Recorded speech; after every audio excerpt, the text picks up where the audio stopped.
Hi there, everybody. Today is day 10 of Advent Reflections, and today we get to hear from Leah Klemish. Hope you enjoy it. Matthew 2, 1 through 8.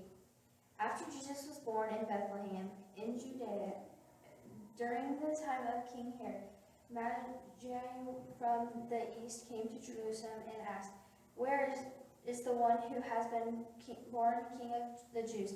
We saw his star when it rose and have come to worship him." When King Herod heard this, he was disturbed, and all Jerusalem with him. When he had called together all the people's chief, precise priests and teachers of the law, he asked them where the Messiah was to be born. In Bethlehem in Judea. They replied, "For this is what the prophet has written. But you, Bethlehem, in the land of Judea, are by no means the least among the rulers of Judea. For out of you will come a ruler who will shepherd my people Israel."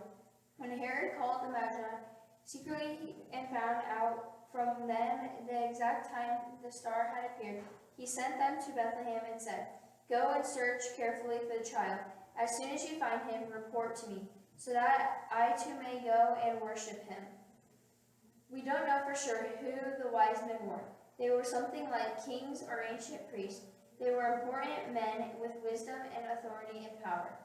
What would you do if you were an important leader? With wisdom and authority and power, would you recognize and honor someone else as more important than you? What if that meant losing your authority?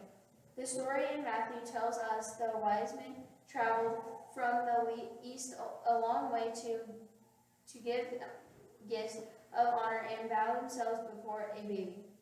From the gifts to Jesus, they were honoring him as someone of great value and importance. When they bowed themselves before him and worshipped him, they were acknowledging what their wisdom and authority as important leaders were not the center of the universe. At the same time, there was another king, King Herod, who refused to recognize the significance of Jesus.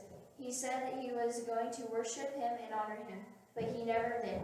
Herod could not give up his own glory. He could give the power he had. Life was too good. Advent is a celebration of Jesus' birth, and it is not just the birth of an innocent little baby. The news of Jesus made Herod tremble, because he knew that it was a threat to his life, to the authority and power. The wise men from the east knew the same thing Herod did, but they responded differently. There are two ways to respond to Advent. We can't be in the middle.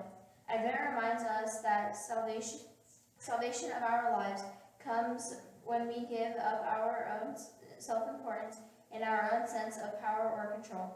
Advent reminds us that true wisdom is when we obediently recognize the one who is wiser than we are.